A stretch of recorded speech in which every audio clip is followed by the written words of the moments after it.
Namaste, dosto. Hello, everyone. So I got this email from an American girl, and she is having every single interracial relationship problem you can imagine. She's dating an Indian guy, and he's gone back to India now, and he wants her to come across to India and live with her. But both parents, don't agree in interracial relationships. They don't believe in races mixing, okay? And this is an incredibly big problem for interracial couples, both overseas and in India. And in my experience, I've bumped into this in my past relationships where the Indian parents-in-law were like, races shouldn't mix, basically, okay? And it's not uncommon here in India. In India, babe, like, you can't even just go and marry another Indian, okay? No, there's a huge list of rules. You got to marry within your caste. Religion as well, yeah. Caste or religion. Class-wise, like economically you have to be, financially you have to be around the same bracket. Yeah, and then horoscopes have to match. And then that is seriously believed that and then horoscopes have to match. It is taken like gospel. Yeah, it blows my mind. And then in some regions the gotra shouldn't match. What's a gotra? It's just too complicated, but there's a whole set of rules, and if you want to wait, and the gifts have to match. Well, the gifts have to be negotiated. Okay, so let's get into her email now, and you can hear her problems, and we'll give her a ton of advice about what should she expect if she comes to India, and how they can take on each other's parents who don't want this to happen, okay? And I know this is a big problem for a lot of people, so thanks to her for letting me use her email to share this advice with you guys. Hi, I know this might seem odd because you have no idea who I am, but I need some advice. I have a boyfriend from South India. He used to live in the US before moving back to India. He wants me to come live with him and his parents in India. Wow, that's a very big decision to make. I'm an introvert from a small town in the US. I know a bit of his mother tongue, and I even met his parents. That's good. But I feel a little lost and unsure about it. Yep, I can imagine. I love him very much. He's kind, smart, compassionate, but I'm not sure I want to live with his parents. This will be every foreigner's first reaction, okay, to moving into their Indian parents-in-law's house. To me, it feels like a lack of privacy, and I was also wondering, since you live with your parents-in-law, can you give me some advice on it? We will give you some advice on that. I'm in my 20s and I was born into a Christian family, and he's Hindu, but this doesn't bother me. My parents don't agree with us being together because our religions don't match, okay? And neither does his family because one, our horoscopes don't align, oh my God, biggest BS reason. And two, I'm a white American. Yep, been there. They fear I'll leave after a few years simply because it happened to someone else they know. Another American came and even had children with this guy, but left for some reason. Now, this is a very, very common concern of, Indian families when it comes to European or white people. Don't get me wrong, his parents were so kind to me when I met them. Yeah, parents can be really two-faced. I just don't know what to expect because he tells me his family might disown him. So they're being nice to you in front of your face, but then they're telling their son they're gonna disown him. Wow, shabash. I don't want to feel that way, and I don't want them to hate me either. I feel it puts a lot of pressure on both of us. Yep, and that is the entire point of what they're doing, to put pressure on you guys, okay?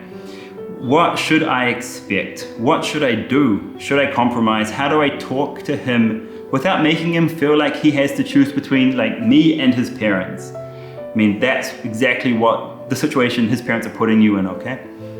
I'm glad you and Manisha are doing better. I like your videos and the work you're doing in India. Have a wonderful day and stay safe. Thank you so much for your email, and again, thank you for letting us use it, okay? Now we will, do our best to discuss all these topics. Yeah. They're so relevant.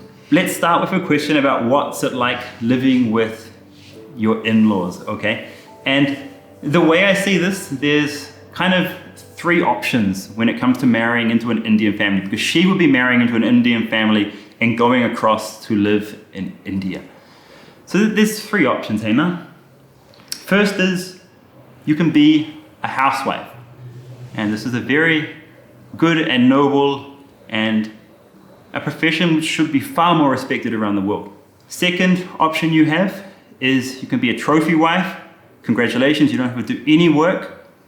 Third option, I think, would be you can be like a normal working person. They'll give you the freedom to go to work. Hena? I don't agree Okay. with all Without- of them. I think they might allow you to work, but they would still expect you to handle the domestic responsibilities, and that's a major concern of most of the Indian girls as well when they are getting married. Okay, so you're saying... They are made to work in double shifts because of those expectations. So basically two roles, housewife and working wife.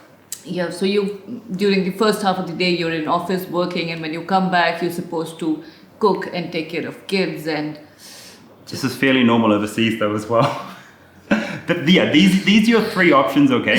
So you need to ask your boyfriend what his parents will expect from you. He'll be able to answer that for you, you know? yeah, I think we all know our parents very well. We know the expectations, we know the limits, and if you speak to him, I think you will get an idea of his family and how the parents think. If they're rigid, if they're flexible, he'll let you know. Yeah. And so my situation is very, very good because I married into a very open-minded family. Surprisingly, because, you know, auntie and uncle, or ma and pa, they're from smaller villages in India. So you shouldn't expect them to be so open-minded. They should be a lot more traditional than they are. So I've been really lucky. Now, there's one expectation for a guy coming into an Indian family, okay? And that's that I will work and bring home the bacon and look after the family. But when I met your parents, I didn't have a job. I mean, I have my savings, so that's fine. But I didn't have a job. And how did you convince your dad that I wouldn't just be some leech laying on the couch watching TV if we got married? How did you convince him that I would be successful in the future? My father was really concerned about it, and we did argue a lot about it. Even I worried about what he would think, you know? Yeah, I can understand why he was worried. But I got him to somehow meet you, and over a period he realized that a lot of your habits were good habits, and he observed that you were disciplined and you were working towards your goal, and that's how he judged. That's how he, took this risk. Yeah, I had goals and I had ideas that I was working towards. And Uncle looked at me and he made a judgment on whether he can trust me and whether he could believe that I could be successful later. He used to Bit ask, of a risk, bit of a gamble. And then I remember one of the first times I came to your house, he asked me, how much did you earn when you were in New Zealand? Like my hourly rate at my last job. he did not ask you that. He He asked me that. Okay, he asked So he you. asked me a lot of questions. I was in the room though when he asked. Yeah, but So so what do you want him to talk behind your back? He asked me I know. a lot of questions. It He was asked just- me what's his future plans, what does he want to do, and over a period of time, he was like, "Okay, let's give him a chance." It was just funny because that's a stereotypical thing you expect an Indian person to ask you, like, how much do you earn? And he asked it. I'm like, No, I think that's any I was dad. I was prepared though. I was prepared. I knew how to say what I earned because it was a good amount anyway. To No, I think even in the West, every father would think about this. It's just that you guys twist your questions and my dad did not. That's the only difference. He asked it directly. Yeah. And I don't think that's No, wrong. we don't ask. We look at the person. We ask what is So his you job. are judging, right? Yeah, we are judging. We ask what's his job, and from that we know like the salary rates for different jobs. We might even go and Google Yeah, it. so he doesn't beat around the bush. He just came to the point. It's better not to beat around the bush. It's better to be open, and it's better to ask the questions you want to know. And I'm saying this because you're going to have to negotiate with your boyfriend and his family as to what you would do when you go to live in his house if you guys get married, okay? You're going to have to negotiate with them and agree on what you'll do. Housewife or, you can work. So yeah, it's a negotiation period you're gonna have to go through. Now she also asked me about privacy. She's got a concern about privacy, and I totally understand that. Like living in a joint family, there is less privacy, but there are so many more benefits to living in an Indian joint family than there are worrying about privacy. And privacy, it really depends on the size of the house, okay? So you need to talk to your boyfriend, ask him what the size of the house is, because a small house of 1 or 2 rooms, you all will be sharing the rooms. If it's a really small house, then you'll all be sleeping in the same room, okay? For example, and cooking in the same room and all that kind of stuff. If you've got a bigger house, like 2 or 3 bedrooms, and you get your own bedroom, then there's no privacy issue, nah? Like you and your husband will have that private space in the house, and the parents won't intrude on that, okay? And you might even have your own bathroom as well. The way some of my friends do it, well, one of my friends, I really like this when I saw it in her house. They've got, I think it's a 3-story house, and the parents live on 1 story, and the kids live on the other story, the married kids. So this is perfect. This is the ideal situation to have the best of both worlds, privacy and then the benefits of a joint family. Now you tell us about the benefits of a joint family. I freaking love it. Yeah, I love it too. If you're all happy together, it's really cool because one person is good at something and the other person is good at something and you're all helping each other. It's like living with your flatmates. And if your mother-in-law is really nice, then you've got, another woman around the house, another best friend actually. Sometimes you have to, you need a favor from someone. If you're going out, you need her to do something. There's always someone at the house who will take care of things for you. Yeah, it's lighter work too because hopefully everybody kind of chips in on things. Someone does one thing. People have different responsibilities and the responsibilities are shared between, in our house, like 5 people, I guess. And you have that camaraderie, that friendship. And like you told me before, it's like kind of living with flatmates, except they're your immediate family. So it's a lot better. People you can rely on, and you become closer. And yeah, joint families is a really nice thing. I also want to add about privacy. The person who is an Indian and has lived overseas, it's his responsibility to introduce the Indian parents to their culture and make sure they respect it and, just fill that gap. So because Indian parents could, they don't understand the concept sometimes. Like my mother used to be like, why are you locking your room? What are you doing? They end up thinking you're locking because you're doing something wrong, which is not true. Everyone needs their space. I'm getting changed. That's literally the only time I lock the room, when I'm getting changed, because I'm worried that like sister-in-law or mother-in-law might walk in on me naked. That's the only time I lock the room. No, I sometimes do need my space, and now they've started understanding. Oh. But there was a time when they were like, why are you locking your room? Really? I'm like, Yeah, so I wasn't going to talk about this, but you're right in what you just said. Like, you both have to be open-minded and have to want to learn each other's cultures, and you have to both be adaptable. You're going to have to be extremely adaptable if you come to live in India, okay? It is so different from the US, and you have to come with an open mind and an adaptable mind, and you have to want to come and become Indian. And that is a big thing to decide, okay? and you have to to really love the culture, actually, if you're going to come here, live here, and become Indian. You have to have a passion for the culture already. You have to unlearn these stereotypes, because in the West, it's really looked down upon if you're living with your family. You have to unlearn those things. It's not always bad to live with the family. You have to adapt if you're going to come and live in India. And honestly, I feel a bit worried because you're quite young.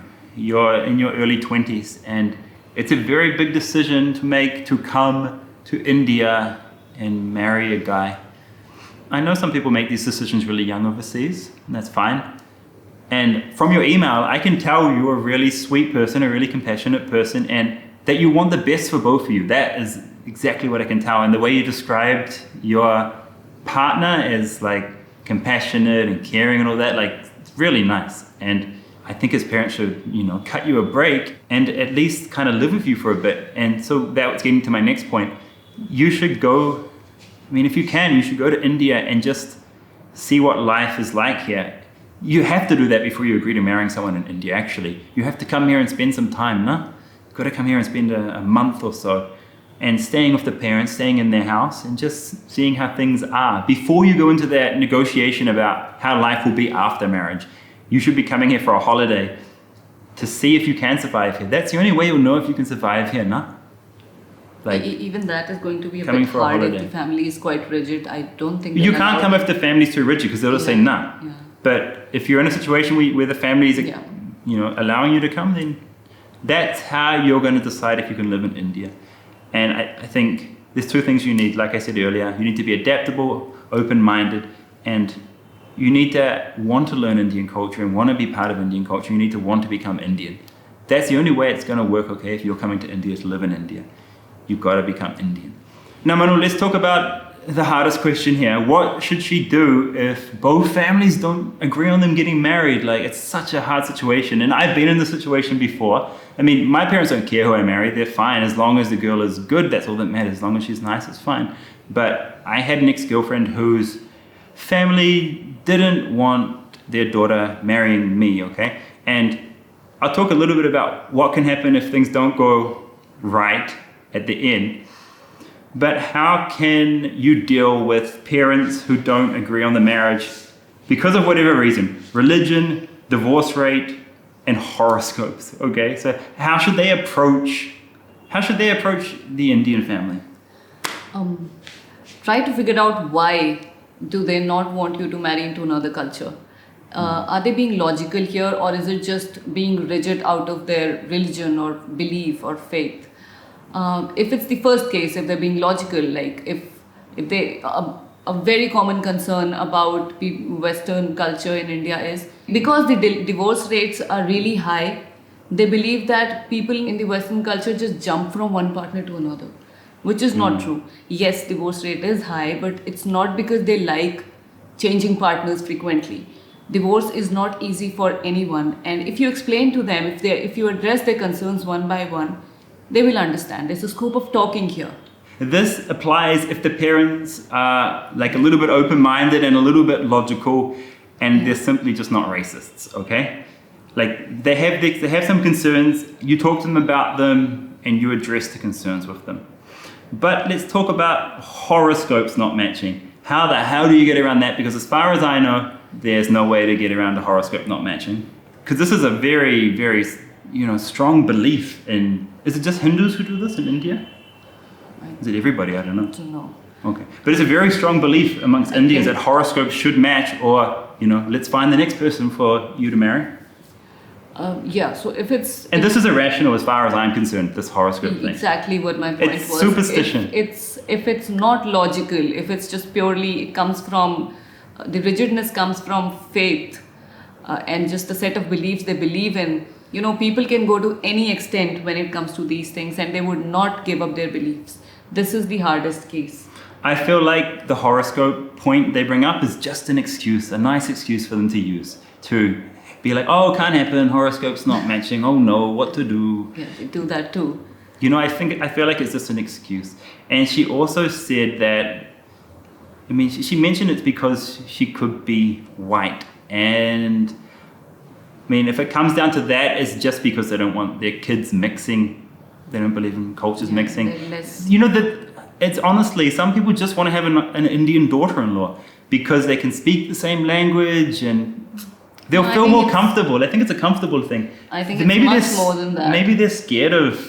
No, they're just too rigid. Okay. It's usually the families which are more religious, more Traditional. orthodox. And her parents don't think that religion should mix as well. They're quite traditional Christians. Yeah, this is difficult.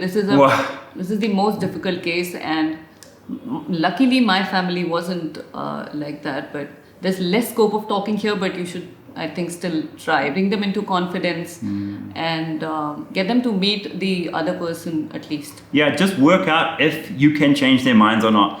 And maybe you can't, maybe you can. And if you can, great, do it slowly over time. Take time, spend time with them, let them get to know you, and just take it really slowly if they're open to that. Now, if they're not open to that, and if it comes down to the parents telling the son, we will disown you. Disowning someone is a very Indian thing, I feel, because I've heard this story so many times. If you marry that person, I will disown you. And family is so important here in India. Family is number one. And you can just see that with life here. Like, we live in a family home with our family. Family is the most important thing here in India, especially compared to the West. There's no other way around that situation. The parents are putting you in that situation on purpose. And honestly, the guy is most likely to side of his parents. And if you try to push through, Yeah, that's an option. That's the other option, right? You break up, or you guys, go against the parents. He gets disowned. What can happen here? Can the parents come around? Can the parents realize the son's not going to change his mind? He actually loves her, and okay, maybe we'll come let's around. give it now. a chance. Maybe Yeah, they let's like give it a her. chance. But in some cases that does happen. But I think it's just the guy has to take a call on this, because we all know our parents. We all know how they will react to a particular situation. Actually, yeah, you're right. The guy needs to make the call on this one. Is the risk going to pay off or not? And if the risk doesn't pay off and he gets disowned, I don't think anyone wants to be in that situation, because he's losing his family, and you could lose your family as well. Family's the most important thing, right? What do you Yeah. think about that? Losing your family because of this. Is I it possible I to would, keep going like that? Yeah, there are cases where the family has disowned the person, and those relationships, they were really working well before this. But once the families go away, even the relationship is affected. Sometimes becomes toxic. I mean, imagine not having your family there and just being, you have to create a whole big family on your own, and you're just stuck with this one person you've married.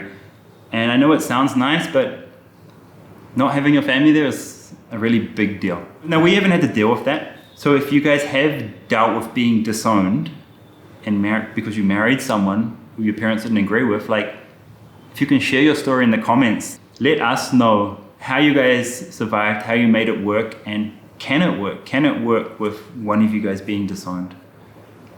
Is it a good option, or should you avoid it? I think you should avoid it at all costs. Yeah.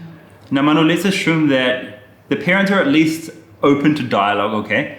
And that the couple has built some trust in their parents by saying stuff like, no matter what you guys decide, we'll listen to you, but please just hear us out and just give us a chance, okay? And that's what you do with your dad now. You put down his guard by saying, whatever you say at the end, Dad, I will do it. But please, just give us a chance. I think that when I heard how you did that, I was like, wow, that's a genius move. But I Are you a negotiator or something? Have you done a degree in negotiation? Because I would never think that. I'm so black and white, I'd be like, later. I know. No. No, I could only say that because I had a certain confidence in my family, my parents, and I know they'll be fair. Because So should ultimately she- they just want the best for us, right? So what I want to ask you is, should she compromise? Because there's going to be a negotiation period of how life will be like for her when she moves into with the Indian family. Should she compromise on what she wants in life? Because she's an American, and from what she told me, she has dreams of working and stuff.